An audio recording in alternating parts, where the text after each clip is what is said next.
சிறுதானியத்தில் ஒன்று கம்புப்பா. கம்பை இந்த மாதிரி சாப்பிட்டீங்கன்னா வயிறு ஃபுல்லாக இருக்கும்ப்பா. ரொம்ப நேரம் பசிக்காது. வெயிட் லாஸ்க்கும் ரொம்ப ஹெல்ப் பண்ணும்ப்பா. சின்னவங்கள இருந்து பெரியவங்க வர சாப்பிட்டீங்கன்னா உடம்புக்கு ரொம்ப நல்லது. வெயிட் லாஸ்க்கும் ரொம்ப ஹெல்ப் பண்ணும்ப்பா. வாங்க எப்படி செய்யலான்னு பார்ப்போம். இப்பப்பா அம்மா ஒரு கேரட் எடுத்திருக்கேன். நல்லா தோல் சீவி மீடியமான கேரட்டு. இதை நம்ம துருவிக்கிடுவோம். இப்பப்பா அம்மா கேரட்டை துருவியாச்சு. இப்போ 1 இன்ச் அளவுக்கு நம்ம இஞ்சி எடுத்துருக்கோம். நல்லா தோல் சீவி வாஷ் பண்ணி வச்சுருக்கேன். இதையும் கொஞ்சம் நம்ம துருவிக்கிறோம். 1 இன்ச் அளவுக்கு எடுத்திருந்தேன். அதில் பாதி தான் துருவிருக்கோம். இஞ்சி நல்லா ஃப்ளேவராக இருக்கும். நல்லா சாப்பிடும்போது நல்ல ஃப்ளேவர் கிடைக்கும். நல்லா ஜீரணத்துக்கும் ரொம்ப நல்லது. வெயிட் லாஸுக்கும் ரொம்ப நல்லது. 2 பூண்டு எடுத்துருக்கேன்ப்பா. இதையும் நம்ம துருவி போட்டுக்குருவோம். 2 பூண்டு பல்லு துருவி போட்டாச்சு.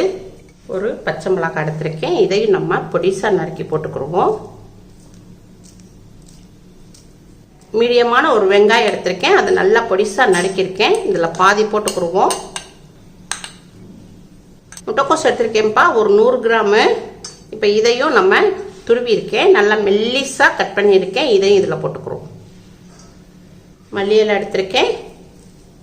ஒரு பிடி கொஞ்சம் மல்லி இலை எடுத்திருக்கேன். இதையும் நல்லா பொடிசாக நறுக்கி போட்டுக்குருவோம். சீரகம் 1/4 டீஸ்பூன் போட்டுக்குருவோம். கொஞ்சமாக மஞ்சப்பொடி போட்டுக்குருவோம். கொஞ்சமாக பெருங்காயப்பொடி போட்டுக்குருவோம். ஜீரணத்துக்கு ரொம்ப நல்லது. ஒரு 1/4 எலுமிச்சம்பழம்ப்பா. இதில் சாறு எடுத்துக்குருவோம். இப்பப்பா அம்மா கம்பமாவு எடுத்திருக்கேன். எல்லா பலசர கடையிலையுமே கிடைக்கிது. அம்மா பலசர கடையில் தான் வாங்கியிருக்கேன். இப்போ இதில் அம்மா கம்பமாவு எடுத்திருக்கேன். இதில் 100 கிராம் எடுத்திருக்கேன். இந்த 100 கிராம் கம்பமாவை போட்டுக்குருவோம். கம்பமாவு நல்லா நம்மளுக்கு வெயிட்டை நல்லா குறைக்கக்கூடியது. உடம்புக்கு நல்ல குளிர்ச்சி தரக்கூடியது.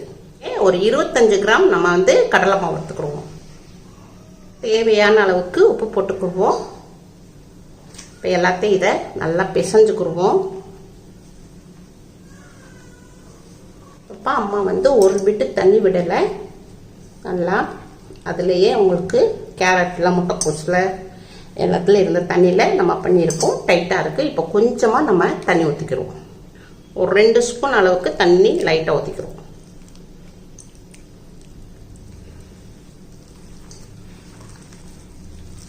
அப்போ அம்மா 2 ஸ்பூனு தண்ணி ஊற்றிருக்கேன். இப்போ இந்த அளவுக்கு இப்படி இருக்கணும். இதை நல்லா பிசைஞ்சாச்சு. ஒரு 10 நிமிஷத்துக்கு மாவை ரெஸ்ட்டில் வச்சுருவோம். மாவை 10 நிமிஷம் ரெஸ்ட்டில் வச்சுருந்தோம். நல்லா மாவு நல்லா எல்லாம் செட் ஆக்கிடுச்சு. பேக்கிங் பேப்பர் எடுத்திருக்கேன். நீங்கள் வீட்டில் வாழை இலை இருந்துச்சுன்னா வாழை இலை எடுத்துக்கோங்க. இல்லை ஒரு துணி எடுத்துக்கோங்க. மெல்லிசான துணி எடுத்துக்கோங்க. அதில் வச்சு தட்டிக்கலாம். இப்போ அம்மா இந்த ரோல் இந்த பேக்கிங் கவர் எடுத்திருக்கேன். இப்போ இதில் நல்லா தண்ணி தொளிச்சுக்குருவோம்.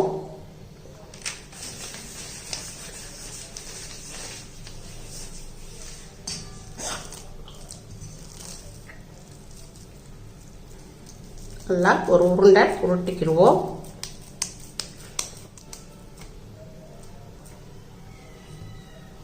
நல்லா தண்ணியை வச்சு நல்லா தட்டி விட்டுருவோம். எவ்வளவு உங்களுக்கு மெல்லிசா தட்டணுமோ அவ்வளோ மெல்லிசா தட்டிக்கலாம்.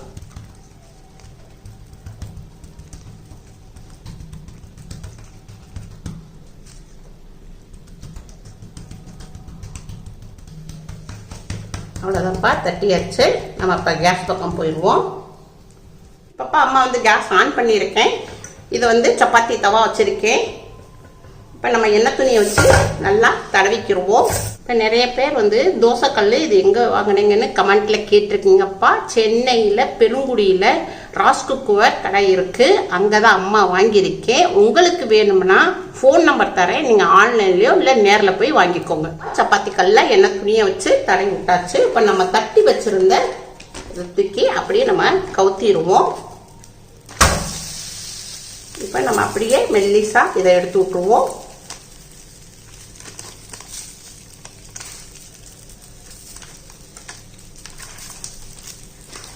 ஒரு 2 நிமிஷத்துக்கு நல்லா வேகட்டும்.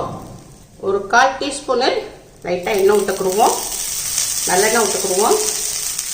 இப்போ வெயிட் லாஸில் இருக்கிறவங்க, டயட்டில் இருக்கிறவங்கப்பா நம்ம வந்து எண்ணெய் வந்து அதிகமாக சேர்க்கக்கூடாது. அதனால தான் அம்மா வந்து 1/4 டீஸ்பூன் விட்டுருக்கேன்.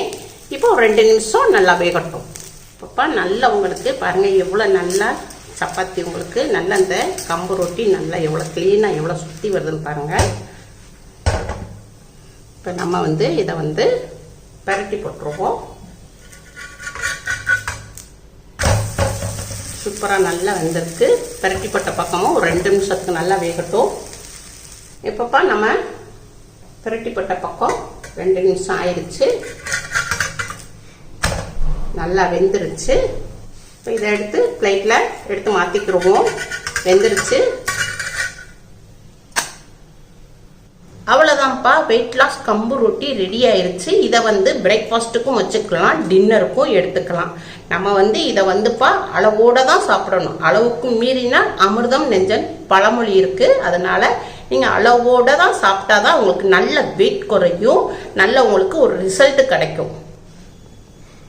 ரொம்ப சாஃப்டாக இருக்குப்பா, பாருங்க எவ்வளோ சாஃப்டாக இருக்குன்னு,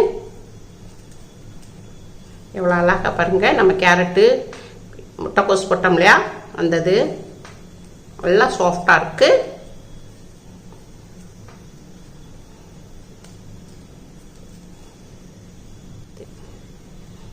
இந்த மாதிரி உங்க வீட்டில் செஞ்சு பாருங்க. ரொம்ப சாஃப்டாக இருக்கு, ரொம்ப ரொம்ப டேஸ்டாக இருக்கு. இந்த மாதிரி நம்ம சாப்பிட்டோம்னாப்பா மில்லட்லையும் இந்த மாதிரி நம்ம காய் நிறைய சேர்த்து இப்படி சாப்பிட்டோம்னா நம்ம வயிற்றுல உள்ள கெட்ட கொழுப்புகள், கெட்ட நீர்லாம் நம்மளுக்கு கரைக்கக்கூடியது. இது எல்லாருமே சாப்பிடலாம்ப்பா. டயட்ல இருக்கிறவங்களும், வெயிட் லாஸ்ல இருக்கிறவங்க, சுகர் பேஷண்ட்டு, சின்ன பிள்ளைகளுக்குலாம் கொடுத்தோம்னா அவங்களுக்கு மசில்ஸ் வந்து நல்லா டைட் ஆகும், நல்லா ஹெல்த்தியாகவும் வளருவாங்க. இதே நல்லா டேஸ்டா இருக்கும். அப்படியே நம்ம சாப்பிடலாம். உங்களுக்கு வேணும்னா நீங்க தயிர் தொட்டு சாப்பிடுங்க. அம்மா வந்து உப்பு இது மிளகுத்தூள் போட்டிருக்கேன், இப்படி இருந்து தொட்டு நீங்க சாப்பிட்டுக்கலாம். உங்க வீட்டில் செஞ்சு பாருங்க. அம்மாக்கு லைக் பண்ணுங்க, ஷேர் பண்ணுங்க, சப்ஸ்கிரைப் பண்ணுங்க.